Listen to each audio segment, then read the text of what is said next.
नारायण नारायण नारायण श्रीमन नारायण नारायण नारायण। बोलिए श्री लक्ष्मी नारायण भगवान की। श्री भाष्यकार भगवान रामानुजाचार्य स्वामी जी महाराज की। श्री प्रतिवाद वेंकटाचार्य स्वामी जी महाराज की। अनंताचार्य श्री गादी स्वामी जी महाराज की। परमाचार्य श्री रामकृष्णाचार्य स्वामी जी महाराज की। विश्ववत जगदाचार्य श्रीमद विश्वक्सेनाचार्य अस्मदाचार्य पूज्य गुरुदेव श्री त्रिदंडी स्वामी जी महाराज की। श्री त्रिदंडी स्वामी जी महाराज की। वामनाश्रम सिद्धाश्रम चरित्रवन भक्सर विहार वारा धाम की। जगत जननी जगदम्बा श्री महालक्ष्मी माता की। महालक्ष्मी माता की पावन धाम की, पावन ठाव की, पावन स्थल की, पावन महामहोत्सव की, पावन महामहोत्सव की। जय जय श्री सीताराम, जय जय श्री राधेश्याम, जय जय श्री श्रीमन नारायण, जय जय श्री भाष्यकार, जय जय श्री भाष्यकार। हरि ओम। शांति शांति शांति। अनंताचार्य कृपया वेदांत द्वय पारगम रामकृष्णाग्रसद्भक्त विश्वक्सेन मुनिं भजे। काषायम यज्ञ सूत्रम शुचिवपुषि तथा चौर्वपुण्ड्रम च भाले। यस्यास्ते दक्षहस्ते कलिकुमति गिरीन्द्रेन्द्र वज्रम त्रिदंडम। संसाराग्नि प्रशान्त्यै मृतजलममलं दारुपात्रं पवित्रं। श्री विश्वक्सेन सूरे पदकमलयुगं श्रेयसे संश्रयामि। लक्ष्मीनाथ समारंभां नाथयामुनिमध्यमाम् अस्मदाचार्य पर्यन्तां वन्दे गुरु परम्पराम्।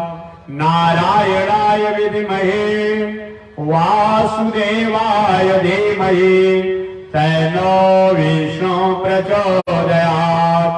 महालक्ष्म्यै च विद्महे विष्णु पत्न्यै च धीमहि तन्नो लक्ष्मी प्रचोदयात्। तन्नो लक्ष्मी प्रचोदयात्।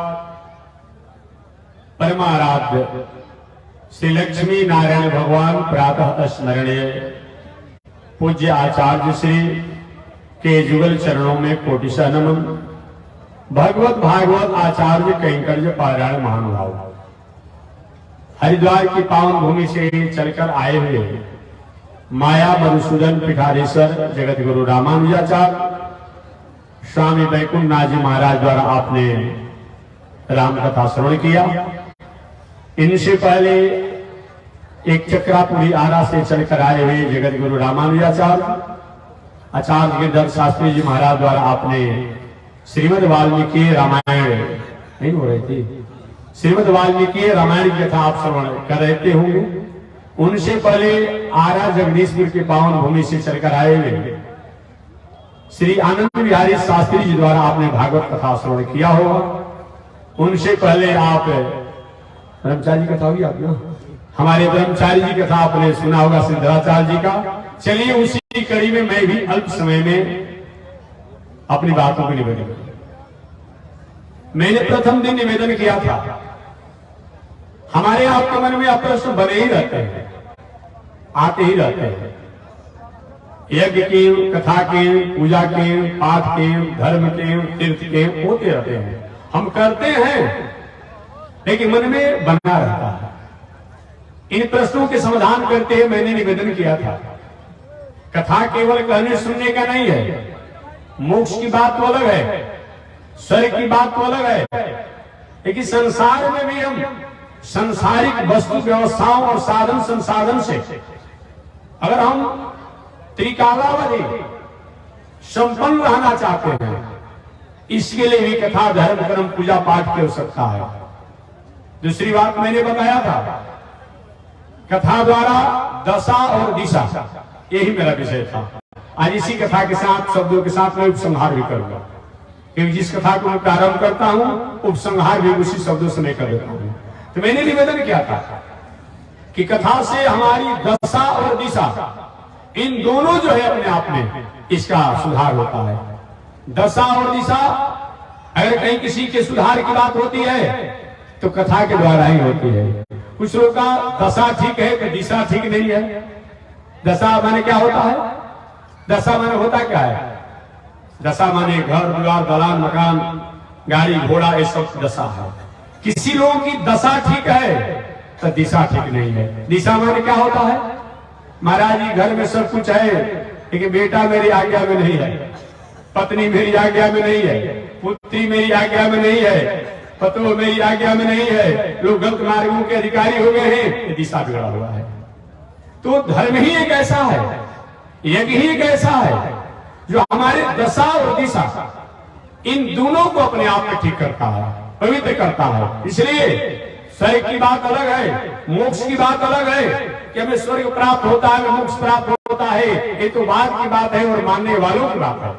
जो मानता हो, जिसको भारतीय संस्कृति पर, वैदिक संस्कृति पर अक्षुण्ण और अटूट विश्वास हो, उसके लिए स्वर्ग और मोक्ष की बात होती है। लेकिन जो अगर उसके विश्वास नहीं जम पाता हो, लेकिन संसार में भी अपनी दशा और दिशा को सुधारना चाहता हो, उसके लिए भी कथा की आवश्यकता है, धर्म की आवश्यकता है, पूजा की आवश्यकता है। जब जब भी जिन जिन लोगों ने भी कथा को, धर्म को, पूजा को, पाठ को त्याग किया, उनका दशा दिशा बिगड़ने से कोई रोक नहीं पाया। बहुत ऊंचाई पर दशा थी, बहुत ऊंचाई पर दिशा था, लेकिन उनको बर्बाद होने से, उनको समाप्त होने से कोई रोक नहीं पाया। रोज मैं उदाहरण देता हूं, रावण की इतनी बड़ी दशा थी, इतनी बड़ी दशा थी कि दसों दिशाओं में उसका रथ को कोई रोकता नहीं था। दशरथ जी महाराज को कहा ही जाता था, लेकिन रावण को भी देवता लोग भी थर कांपते थे, ऋषि लोग भी भयभीत रहते थे, कौन सा कानून लागू कर देगा। राक्षसों की तो कोई बात ही नहीं, इतना बड़ा दशा था। जहां तक वैभव की बात किया जाए, वैभव इतना था मत पूछिए। शरण में लंकापुरी, शरण में लंकापुरी थी अपने आप में। जहां तक बाहुबल की बात किया जाए, बाहुबल की अगर बात किया जाए तो बाहुबल इतना था कि मत पूछिए, बाहुबल इतना था कि मत पूछिए। हालांकि ये बात भी मैं कहूंगा अपने एक बार याद दिलाने के लिए, आप जिस भूमि पर हैं, यहां पर रावण तो परास्त हो गया था, ये जान लीजिएगा। जहां पर आप हैं, एक कार्तवीर जी की नगरी है, ये सहस्त्रबाहुओं की नगरी है, ये सहस्त्रार्जुन की नगरी है। रावण के पास 10 भुजा था, तो यहाँ के राजा के पास 1000 भुजा था। यहाँ के जो राजा थे, जिनको हम लोग सहस्त्रबाहु कहते हैं, या सहस्त्रार्जुन कहते हैं, या कार्तवीर कहते हैं, या अपने भाषा में हरिहो वंश कहा जाता है। हरिहो वंश, ये तो थोड़ी सी उनकी द्वारा गलती हो गई। हरिहो वंश बहुत बड़ा यशस्वी था, बहुत बड़ा यशस्वी था जी, लेकिन थोड़ी सी चूक हो गई।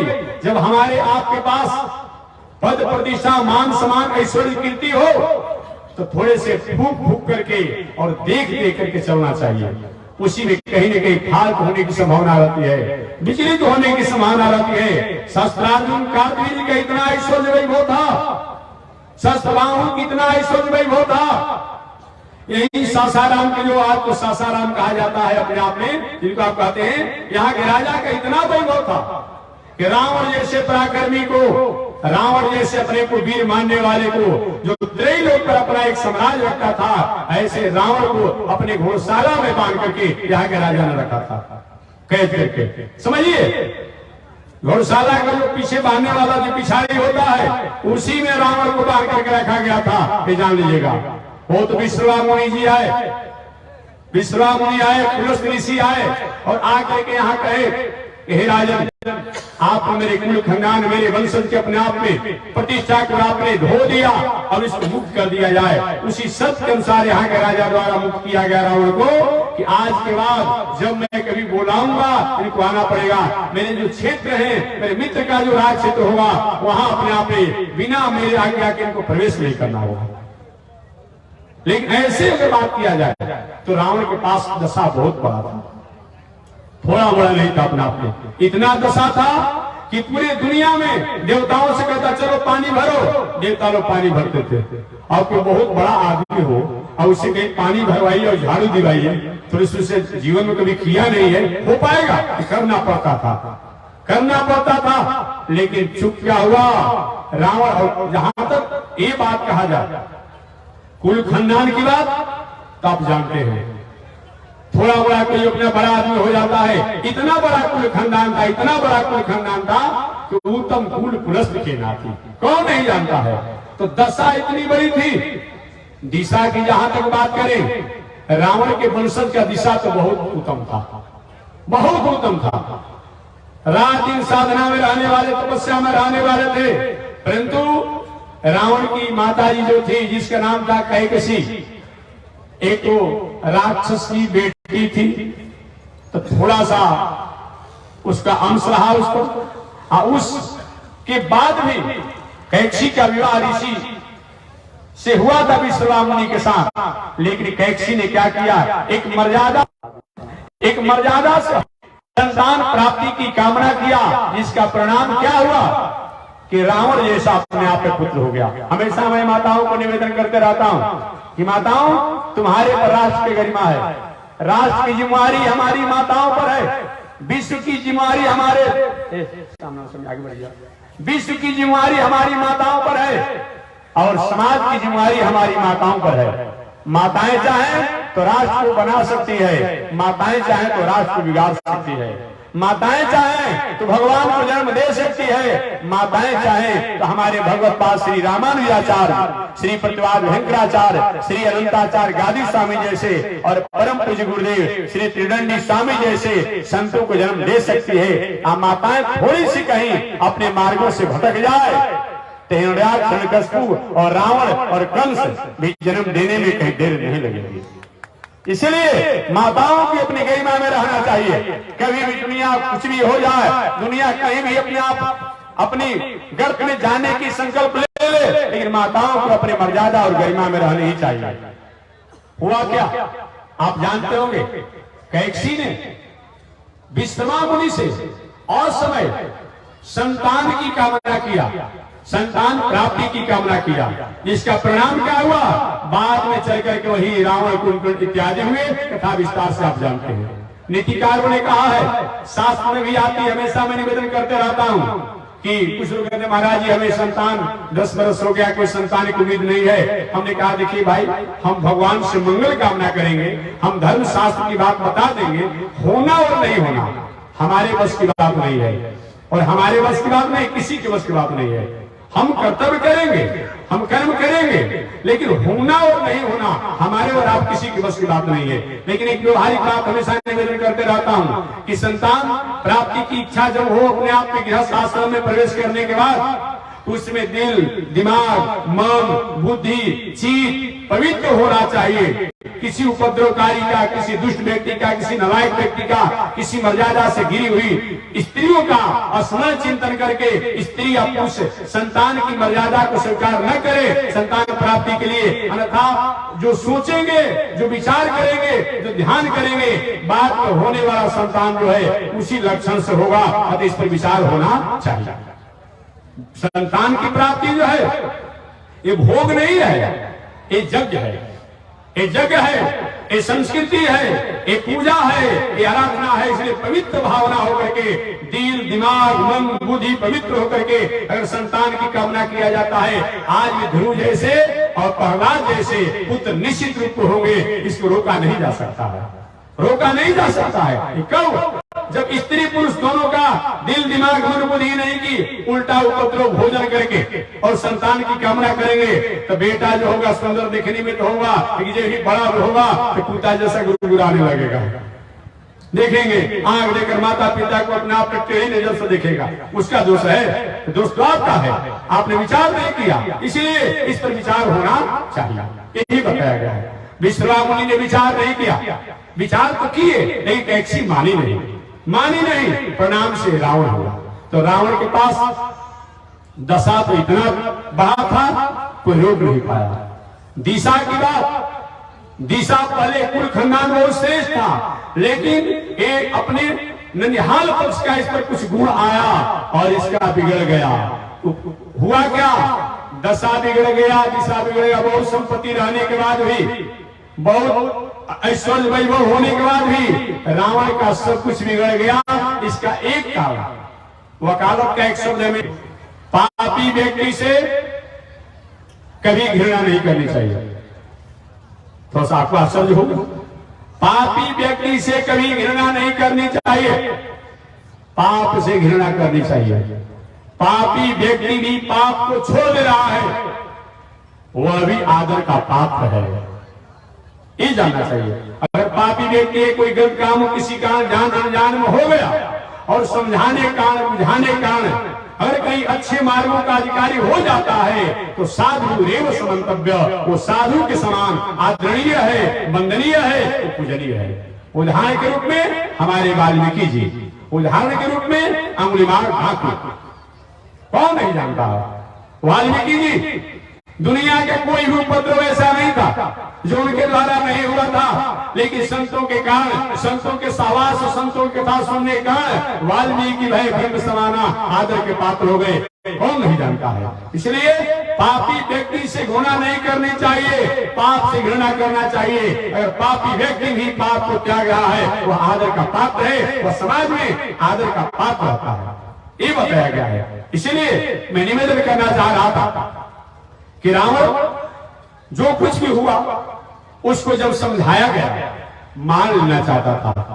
हनुमान जी महाराज जैसे संत गए और समझाए, प्रदीयताम दासरथी मैथिली, हे लंकेश तुम्हारे कुल खानदान का बहुत नाम है, अभी कुछ बिगड़ा नहीं है, कुछ बिगड़ा नहीं है, प्रदीयताम, इस मैथिली को वापस कर दीजिए।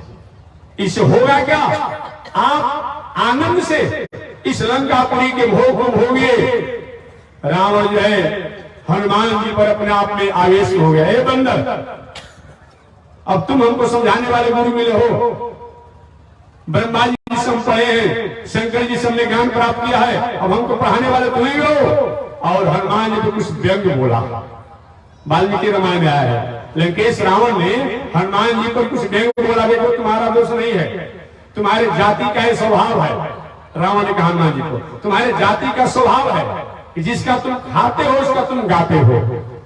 रावण ने कहा हनुमान जी को, देखते हो कि बंदर जो है, बंदर का जो शिकारी जो मालिक होता है, जैसे कहता है वैसे नाचता है, कहेगा ठीक है अपने स्वामी कठरी सिर पर उठाओ तो सही में सिर पर कठरी उठा लेता है, प्रणाम करो तो बांदर प्रणाम करता है, तुम्हारा दोष नहीं है, जैसा तुम्हारा स्वामी का हो तुम खाते हो, उसका तुम गुण भी गाते हो, ये तुम्हारा दोष नहीं है। अब तुम हमको शिक्षा देने के लिए हो बहुत प्रकार से हनुमान जी को अपमान किया, बहुत प्रकार से सत्संग नहीं किया, कथा नहीं सुना, धर्म के बारे में इच्छुक, धर्म तो करता था लेकिन वो धर्म नहीं था, वो अधर्म था। जो आजकल कुछ लोग होते हैं कि धर्म के नाम पर धर्म करते हैं, रही बात नहीं है कि रावण जग नहीं करता था, रावण जग भी करता था, ये नहीं कहा जा सकता है कि रावण तप नहीं करता था, तब भी करता था, ये नहीं कहा जा सकता है कि रावण और दिनचर्या नहीं करता था, वो भी करता था। लेकिन रावण के जग के बारे में बताया गया है कि जग जब करता था तो जग में काला काला काले रंग के बकरा जो है जिंदा अग्निकुंड में डाल देता था।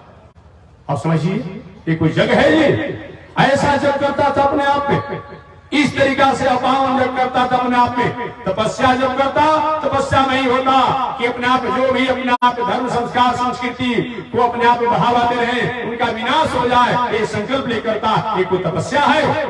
तपस्या हम अपने पवित्र होने के लिए करते हैं, अपने आत्मा को आनंदित करने के लिए होते हैं, अपने दिल को, अपने दिमाग को, अपने मन को, अपने बुद्धि को हम शुद्ध करने के लिए तपस्या करना चाहिए। दूसरे को नीचा दिखाने के लिए और दूसरे को अशांत करने के लिए ये तपस्या नहीं होनी चाहिए। इसलिए रावण द्वारा जो भी तपस्या किया गया, जग किया गया, इसका परिणाम क्या हुआ? वही जग करने के बाद भी, वही तपस्या करने के बाद भी उसके पास कुछ बचा नहीं। रावण का दशा और दिशा जो बहुत ऊंचाई पर था, वो हमेशा हमेशा के लिए समाप्त हो गया। और जिन विभीषण जी महाराज का दशा और दिशा दोनों बिगड़ा हुआ था, वो भगवान की शरणागति करने का, हनुमान जी संत द्वारा सत्संग सुनने का, विभीषण जी का दशा और दिशा दोनों बन गया। इसलिए कथा केवल सुनने और कहने की बात नहीं है। कथा द्वारा हमारे जीवन में जो दशा बिगड़ गया है, जो दिशा बिगड़ गया है, अपने आप क्या होता है, उसको हम काम तक प्राप्त करते हैं। जिन लोगों ने कथा को त्याग किया, उनका दशा दिशा को विनाश होने से, समाप्त होने से कोई रोक नहीं पाया। इसलिए जीवन में दशा और दिशा को भी अगर आप शुद्ध करना चाहते हैं, उसको ऊंचाई तक पहुंचाना चाहते हैं, तभी कथा और सत्संग को सुननी चाहिए। मैंने निवेदन किया था, ऐसा भागवत में कोई उदाहरण है जो कथा को सुन करके अपने दशा और दिशा बदल लिया हो? तो सबसे पहले भागवत में पितामह ब्रह्मा की बात मैं बताऊंगा। पितामह ब्रह्मा जी, सृष्टि के प्रारंभ की बात है। आज से लगभग 50,000 करोड़ वर्ष पहले की कथा सुनाऊंगा। हमारी सनातन वैदिक परंपरा जो है इतनी पुरानी है। आज तो लोग 2-4 वर्षों के, 100-500 वर्षों के लेकर के ग्रंथ डोलते रहते हैं, घूमते रहते हैं। हमारा पुराना ग्रंथ, अरे भले आदमी, हमारे यहाँ के ऋषि के कुमार भी होते हैं, अपने आप में ऐसे ऐसे ग्रंथों की रचना कर देते हैं।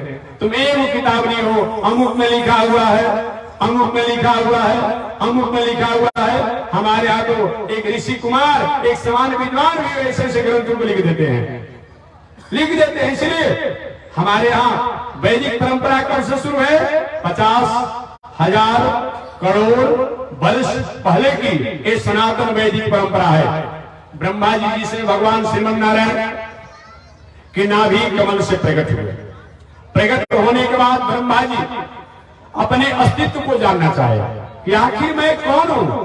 देखिए, दुनिया के बारे में तो हम जानने के लिए इच्छुक रहते हैं, लेकिन अपने बारे में कभी हमने नहीं जाना। और हमने अपने बारे में जान लिया तो दुनिया के जानने के लिए अपने आप में हम कहीं अक्षम नहीं रह पाते हैं। इसलिए अपने बारे में भी जानना चाहिए, दुनिया के बारे में जानना चाहिए, दुनिया को भी जानना चाहिए और दुनिया को बनाने वाले को भी जानना चाहिए। कभी कुछ लोग क्या करते हैं, दुनिया को तो जानते हैं लेकिन दुनिया को बनाने वाले को भूल जाते हैं। ऐसा नहीं होना चाहिए। दुनिया को भी जानिए, जगत को भी जानिए और जगत के नियामक और नियंता को भी जानिए, तब जानना होता है।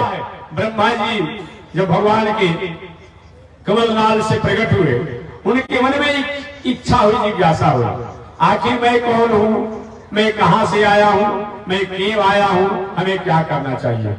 बहुत दिनों तक कमल के ऊपर, कमल की जो नाल के ऊपर जो पुष्प थे, उसका पराग था, उसी पर ब्रह्मा जी अपने आप में बैठे रहे, अपना कारण जानने के लिए। मानसकार ने कहा है, परमात्मा को कौन जानता है? तो दर्शन शास्त्र कहता है, वेदांत दर्शन कहता है, उपनिषद कहता है, वेद कहता है कि परमात्मा जिसको जानना चाहता है वो उनको जान पाता है। और हम उनको जानना चाहें और वो हमको नहीं जानाना चाहेंगे। में बनवासी रूप में शंकर जी देख करके पहचान गए, जय हो सच्चिदानंद, जय हो अखंड, जय हो अविनाशी, जय हो प्रभु, क्या आपने अजीब रूप बनाया है। अरे भाई, हमारे बारे में जान लीजिए। अरे मैं कथा कह रहा हूँ, आधा घंटा के बाद जाकर कहीं भोजन के पंडाल में अगर कहीं भोजन चलाने रहूंगा तो पहचाने वाले को नहीं पहचान जाएगा। अरे भले महात्मा जी अपना भोजन चला रहे हैं, भोजन खिला रहे हैं, लेकिन यही महात्मा जी हैं। कोई भी कहे भाई कैसे हो सकता है, इतना नाम है जीवन स्वामी का, अपना पे कथा करने वाले, भला भोजन पंडाल में रहेंगे, कहे नहीं रहेंगे भाई, झाड़ू भी दे सकते हैं, इसे क्या हो जाएगा। ये तो हमारी भारतीय संस्कृति की पहचान है। भगवत पाद रामानुजाचार्य स्वामी महाराज जो हमारे भक्ति के आचार्य हैं, आज भगवत पाद श्री रामानुजाचार्य स्वामी महाराज, श्री बरबर मुनि स्वामी जी महाराज, श्री प्रतिवाद भयंकराचार्य स्वामी जी महाराज, श्री यमुनाचार्य स्वामी जी महाराज, श्री सतगोप स्वामी जी महाराज, गोदा अंडाल ऐसी अगर हमारे नहीं होते तो अलवार हमारे नहीं होते। आज भक्ति जो है कई पुस्तक में रह जाती, अरे भक्ति जो है कई ग्रंथों में ही छिपी रह जाती। आज भक्ति को पुस्तक से इस संसार में प्रैक्टिकल के रूप में प्रयोग करने का किसी ने काम किया है। आचार्य श्री भगवत्पाद श्री रामानुजाचार्य स्वामी जी महाराज ने किया है, जो कि हम लोग अपने आप में उनको भूल नहीं सकते हैं। आज पूरे समाज में समन्वय की बात होती है। आज लोग कहते हैं कि साम्यवाद होना चाहिए, समता होना चाहिए, केवल वाणी पर उनकी समता है, केवल वाणी पर उनकी समता है। लेकिन भगवत्पाद रामानुजाचार्य स्वामी महाराज ने पूरे समाज में जैसे समन्वय का अपने आप में एक पहचान बनाया और कहीं नहीं देखा जाता है। आपने भीमराव अम्बेडकर जी का नाम सुना होगा। भीमराव अम्बेडकर जी ने भी अपने लेखनी में लिखा कि रामानुजाचार्य का दर्शन जो है, रामानुजाचार्य का सिद्धांत जो है, रामानुजाचार्य का विचार जो है, ये मानव जीवन जीने के लिए पर्याप्त है। अब इससे अधिक जानने की सुनने की आवश्यकता नहीं है। आपने स्वामी विवेकानंद जी का भी नाम सुना होगा। स्वामी विवेकानंद जी ने कहा कि भगवत्पाद श्री रामानुजाचार्य ने जो जीवन जीने की आदि बताया, जो जीवन जीने की जो कला बताया, वो मानव जीवन अपने प्रशस्त मार्गों का अधिकारी बन सकता है। इस अलग कहीं से और कुछ ढूंढने की आवश्यकता नहीं है। ये हमारे स्वामी विवेकानंद ने बताया। इतना ही नहीं, ये दक्षिण के अपने आप में नहीं, विदेश का अपने आप में जो दार्शनिक था, उसने भी कहा कि दक्षिण का रहने वाला रामानुजाचार्य, उसने पूरे मानव को समन्वय करने के लिए जो अपने आप में जो सिद्धांत अपनाया है, उसे मानव मात्र का कल्याण होगा, एक किसी उसको रोक नहीं सकता है। इसलिए भगवत्पाद रामानुजाचार्य भक्ति के श्रेष्ठ आचार्य माने जाते हैं। भक्ति था पहले भी, लेकिन ग्रंथों में था, किसी गिने चुने लोगों में था। इस मान लीजिए हम अपने आप में, हमारे पास कोई हम शास्त्र जानते हैं, लेकिन हमारे पास है, उसी को हमने सुना दिया, जना दिया। जितने सुनने वाले लोग हैं वो भी जाने अपने आप में। ऐसे भगवत्पाद रामानुजाचार्य स्वामी जी भक्ति को स्थापना करने वाले हैं, भक्ति को जनाने वाले हैं। वही रामानुजाचार्य स्वामी ने कहा कि नीच टहल सब प्रभु के करी हो, अपद विलोक भव सागर तेरी हो। मैं इस बातों पर निवेदन कर रहा था कि बड़ा आदमी वही होता है जो छोटे से छोटे कर्मों को भी, छोटे से छोटे व्यवहारों को भी बड़ा मानकर करता है, छोटा मानता ही नहीं है। वही बड़ा आदमी होता है, वही बड़ा आदमी होता है। नीच टहल सब प्रभु के करी हो, अपद विलोक भव सागर तेरी हो। छोटे से छोटे कर्म, घर में बच्चे हैं, उनको आपकी जिम्मेदारी है, पढ़ाइए लिखाइए। मंदिर में महाराज जी समय नहीं मिल पाता है जाने के लिए, ठीक है 5 मिनट जाइए।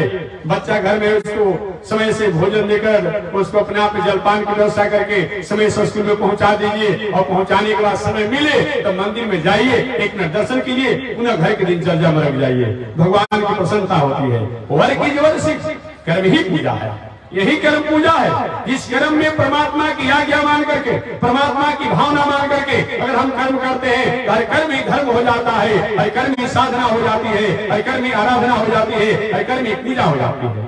इसलिए कर्म दोष नहीं है, कर्म बंधन का कारण नहीं है। इस कर्म को परमात्मा की आज्ञा मान करके अगर वो कर्म किया जाता है, हर कर्म ही पूजा हो जाता है, आराधना और साधना हो जाता है। इसी बातों को भक्ति के आचार्य भगवत्पाद श्री रामानुजाचार्य स्वामी जी महाराज ने कहा कि नीच, और उन्होंने कहा कहीं लक्षण विलक्षण मोक्ष भाजो रामानुजो विजयते राज राज।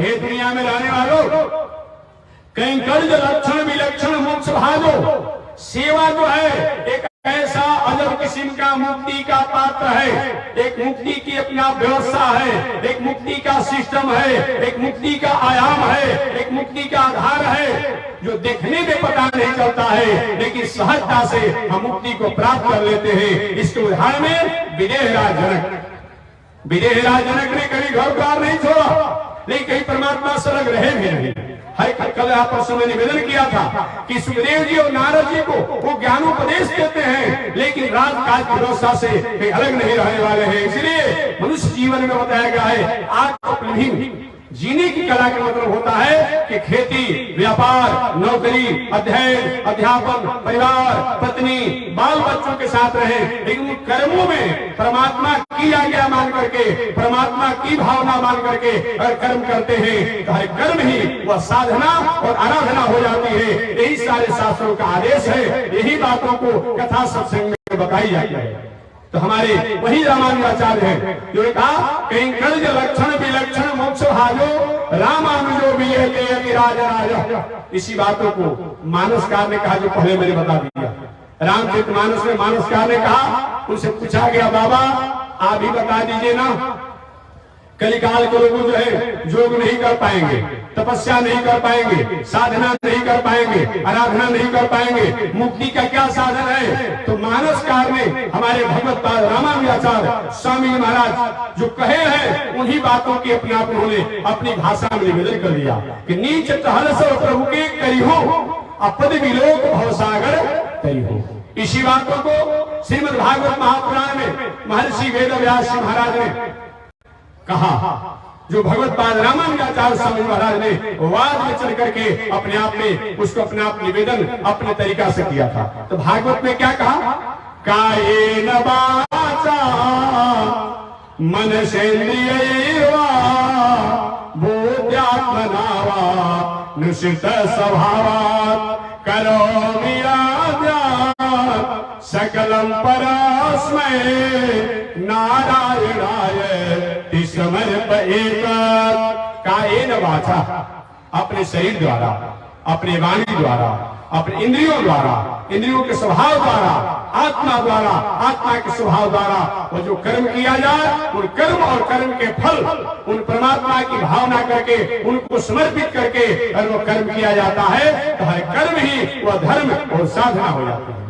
वही मैं निवेदन कर रहा था। तो मैं निवेदन करना चाह रहा था कि भूत भावन शंकर जी और सती जी दोनों ने बिरहे रूप राम को देखा। परमात्मा जिसको जनाना, वेदांत सूत्र उपनिषद का वाक्य है, परमात्मा जिसको जनाना चाहता है वही उनको पहचान पाता है। वो जिसको नहीं जनाते हैं, नहीं जनाना चाहते हैं, वो अपने आप के पास में रहने के बाद भी पहचान नहीं पाता है। सती जी और भूत भावन शंकर दोनों एक साथ बिरही राम का दर्शन किए।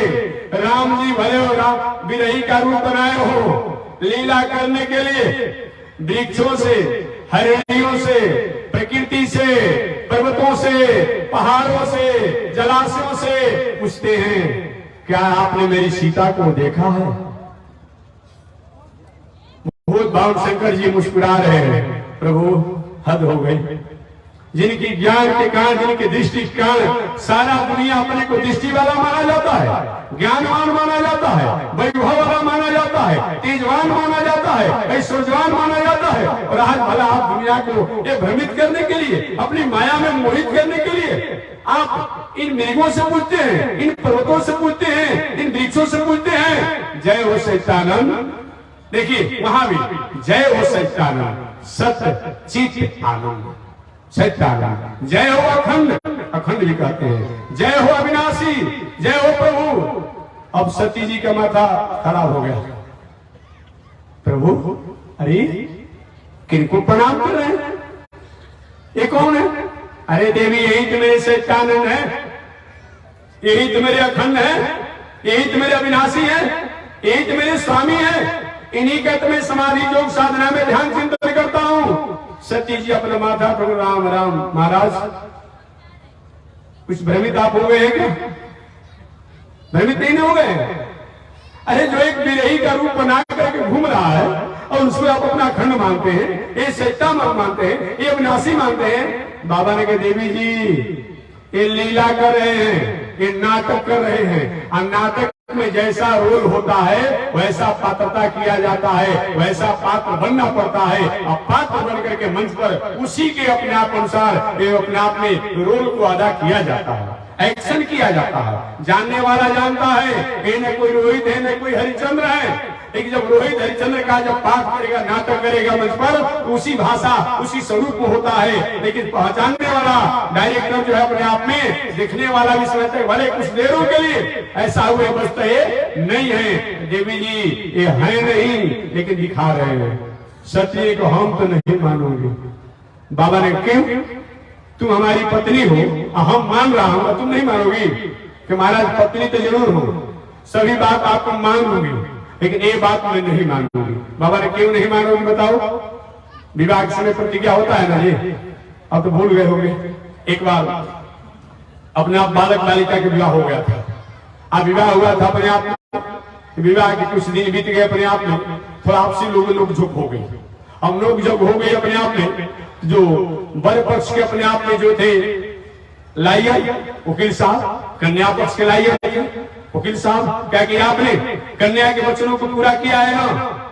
चुप लगाए रहे। आपने बड़े के वचनों को पूरा किया है ना? तो दोनों ने कहा महाराज हमने पूरा नहीं किया, हम दोनों की तरफ से पुरोहित जी पूरा कर रहे हैं। तो वही इसका समझे आज यही हो रहा है जी। लेकिन वचन होता है विवाह समय अपने समझना चाहिए। माताएं भी अपना हमारा इतना वचन है, पुरुष कहता हमारा इतना वचन है, कोई पालन करता है? कोई पालन हो रहा है? नहीं हो रहा है। पार्वती ने कहा महाराज आपके साथ विवाह तो मेरा हुआ है, सभी मैं आपके वचनों को पालन करूंगी, लेकिन इस वचन को मैं पालन नहीं करूं। क्यों? कि मैं भी बड़े घर की बेटी हूं, बड़े बाप की बेटी हूं। मेरे पिता का नाम है दक्ष। दक्ष का मतलब क्या होता है? निपुण। दक्ष माने क्या होता है? निपुण। क्रिया दक्षो दक्ष, उसको दक्ष कहा जाता है। मैं नहीं मानूंगा। बाबा ने तो कैसे मानोगी? तो सत्य जी ने क्या परीक्षा लूंगा। अब वाला बताइए, अब अग्नि की कोई परीक्षा लेने लगे कल्याण न हो जाएगा? कोई कहे कि नहीं नहीं मैं अपने आप अग्नि का परीक्षा लूंगा और अपना हाथ अग्नि में डाल दूंगा, कल्याण में हो जाएगा। कोई बिजली का परीक्षा लेने लगे, बिजली परीक्षा के विषय है। अब तार हटा करके कि नहीं मैं किसी प्रकार आवरण धार करके और देखता हूं कैसे करंट प्रवाहित होती है। अब करंट प्रवाहित की परीक्षा को लेने लगे, अपने हाथ में उपकरणों को त्याग करके, तो क्या होगा? कल्याण हो जाएगा अपने आप में। इसलिए ये सब परीक्षा के विषय नहीं है। संत, शास्त्र, पंथ, ईश्वर, संस्कार, संस्कृति, वेद, ये सब परीक्षा के विषय नहीं है। ये समर्पण और श्रद्धा के विषय है। ये समर्पण और श्रद्धा के विषय है। जब जब इनकी परीक्षा की बात आती है तब तक राष्ट्र में, समाज में, परिवार में उथल पुथल होता है प्राणियों में। अतः परीक्षा के विषय नहीं है। नहीं मानी सती जी, परीक्षा ली और परीक्षा में असफल हो गई। अब कथा विस्तार से जानते होंगे। मैं निवेदन करना चाह रहा था, परमात्मा जिसको जनाना चाहते हैं, विषय परमात्मा जिसको जनाना चाहते हैं वही उनको जान पाता है, जिनको नहीं जनाना चाहते हैं उसको वो नहीं जान पाता है। अब दूसरा प्रश्न यहाँ पर आकर खड़ा हो जाएगा कि आखिर परमात्मा किसको जनाना चाहते हैं? तो तीसरा प्रश्न होगा जिसको, जो परमात्मा को अपने आप में जानता है उसी को परमात्मा जनाता है। बात समझ लीजिएगा। क्या चीज? छोटा बालक है, रात दिन माता की स्नेह वात्सल्य में रहता है, तो माता भी कोई भी काम काज करती है। जो 6 महीना का, 2 महीना का, 1 वर्ष के भीतर का जो बालक है, रात दिन माता के कहीं भी रहता है, माता के आंचल में जाकर छुप जाता है, माता के आंचल जाकर के उसका दूध पान करता है, इसी में रहता है ना। रात दिन माता में ही वचन में रहता है। भले किसी के गोद में चला जाकर किरकारी कर ले, कोई क्रीड़ा करे, लेकिन हमेशा माता के आंचल में रहता है। तो माता भी क्या करती है? भोजन बनावे तब, या कोई सेवा करे तब, कोई कार्य करे तब, रात दिन बेटा की चिंता बनी रहती है। मेरा बेटा बेटी अपने आप में जगा होगा, सोया होगा, भूख लगा होगा, कहाँ होगा, कैसे होगा, रात दिन ध्यान बन जाती है। तो कौन परमात्मा? वो परमात्मा जिसको वर्णन करना चाहता है, परमात्मा जिसको जनाना चाहता है वही परमात्मा को जान पाता है। तो परमात्मा किसको जनाता है? तो जो परमात्मा को जानता है पुनः जानेगा। परमात्मा को जो जानता है, परमात्मा को कौन जानता है? यही है यज्ञ, दान, तीर्थ, व्रत, पूजा, पाठ, ये करिए। लेकिन ये परमात्मा का है, परमात्मा की आज्ञा मानकर करना चाहिए। तो भूत भान शंकर जी योग साधना समाधि करके अपने कर्म को, अपने योग साधना द्वारा उन परमात्मा के लिए रात दिन अपने आप में लगे रहे। अतः भगवान ने उनको स्वीकार किया, भगवान उनको अपना जनाना चाहा, और सती जी ने कभी अभी ऐसा प्रयास नहीं किया। अतः दोनों एक साथ रहे। लेकिन भूत भान शंकर जी भगवान को पहचान गए और सती जी नहीं पहचान पाए। तो ब्रह्म को अपने आप जो जिसको जो जनाना चाहे वही उनको जान पाता है, जिसको नहीं जनाना चाहे वो नहीं जान पाता है। दूसरा उदाहरण मैं दे दूं। मंदोदरी पहचान गई, रावण नहीं पहचान पाया। राक्षस की पत्नी थी मंदोदरी, लेकिन वो पहचान गई। उसने कहा मंदोदरी ने, प्रभु अभी कुछ बिगड़ा हुआ नहीं है। आप कहते हैं कि मनुष्य है, मनुष्य का पुत्र है, राजकुमार है। नहीं नहीं, मैं कहती हूँ राजकुमार नहीं है, ये मनुष्य नहीं है। आपने कहा था, मंदोदरी कहती है रावण से, प्रभु आपने कहा था कि दुनिया में मेरे समान कोई बलवान नहीं है।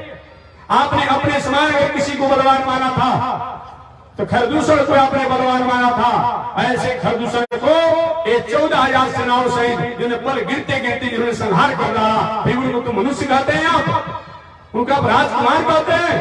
इसलिए प्रतीयताम दासरथी मैथिली, इस मैथिली को अभी वापस करके और चलकर क्षमा मांग लीजिए, कुछ से बिगड़ने वाला नहीं है। नहीं माना, नहीं माना।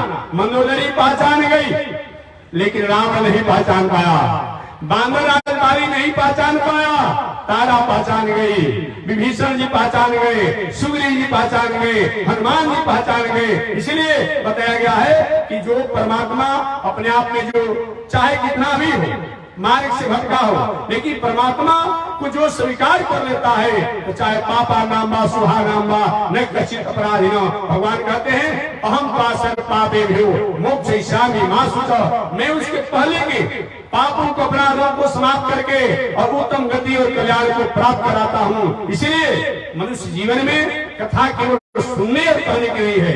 स्वर्ग होती है, मोक्ष होती है, ये तो वैदिक परिपाटी है, ये तो हमारा वैदिक परंपरा है। लेकिन जो नहीं भी मानने वाला हो, परंतु इस संसार में अपनी दशा और दिशा को विचार करने वाला हो, मेरा दशा ठीक रहना चाहिए, मेरा दिशा ठीक रहना चाहिए, ऐसे लोग को भी कथा सुननी चाहिए। क्योंकि जिन जिन लोगों ने कथा को, सत्संग को, धर्म को, पूजा को, पाठ को त्याग किया, उनके दशा और दिशा को बिगड़ने से कोई रोक नहीं पाया। और जिन जिन लोगों ने इस धर्म को, कर्म को, पूजा को, पाठ को स्वीकार किया, उनके दशा दिशा को उत्तरोत्तर बढ़ने से कोई रोक नहीं पाया।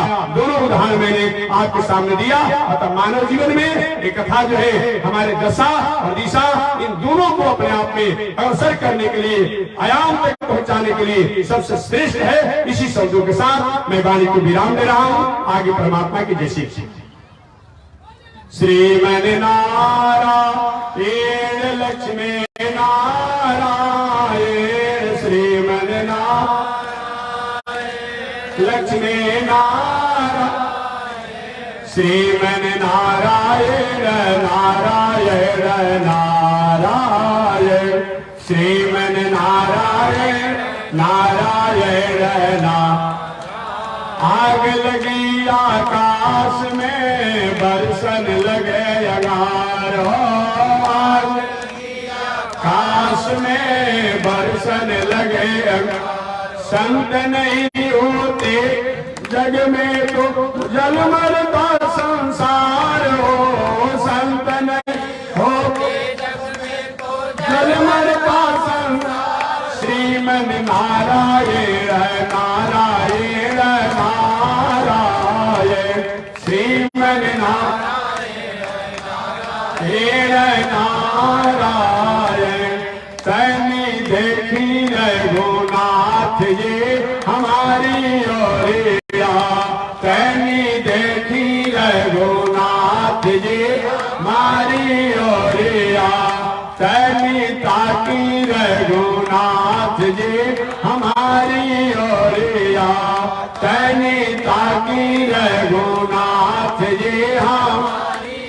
बगसर में आके रवा तड़का के मरनी, बगसर में आके रवा तड़का के मरनी। गौतम नारी अहिल्या करनी, गौतम नारी अहिल्या कर देखी रघुनाथ जी हमारे ओरिया, तनी देखी रघुनाथ जी हमारे ओरिया, तनी ताकी रघुनाथ जी हमारे ओरिया, तनी ताकी रघुनाथ जी हमारे ओरिया।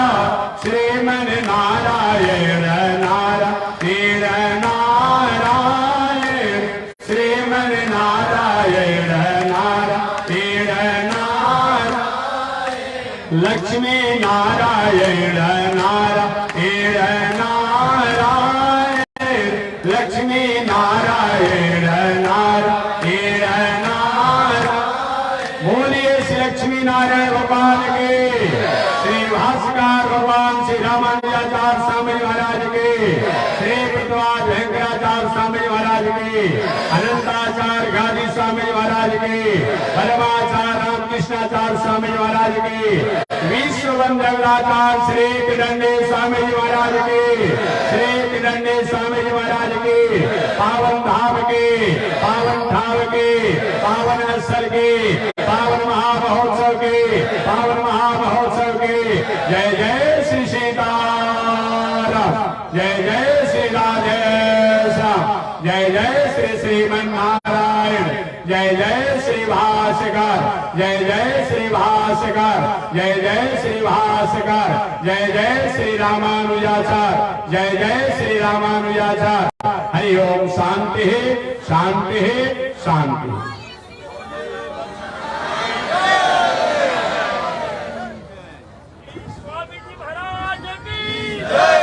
नारायण।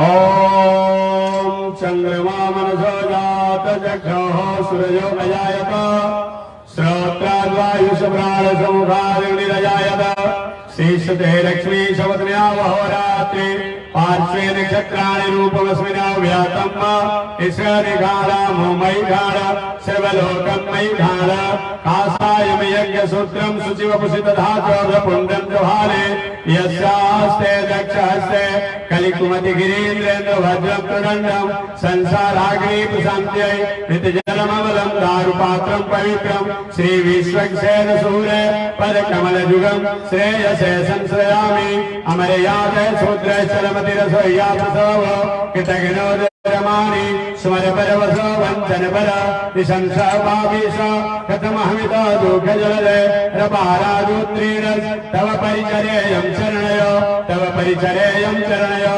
लक्ष्मी नारायण भगवान की, श्री भास्कर रामानुजाचार्य स्वामी जी महाराज की, विश्व वंदनाचार्य श्री तिदंडी स्वामी जी महाराज की, श्री तिदंडी स्वामी जी महाराज की। हरि ओम। शांति शांति शांति। नारायण। अभी तक जो प्रसाद भंडारा का नहीं पाए होंगे वहाँ पंडाल आगे है, वहाँ जाकर भोजन पंडाल में आप प्रसाद पा लेंगे। जो लोग नहीं पाए होंगे और जो पाए होंगे धीरे से अपने आप जाकर निकल जाएंगे। तो वहाँ की व्यवस्था को देखते हुए उस व्यवस्थित होकर जो भी प्रसाद मिलेगा उसको आप पा लेंगे, तो अपने गंतव्य को स्वीकार करेंगे। ठीक हम लोग कल प्रातः काल की आरती अपने समय से करेंगे। जैसे मना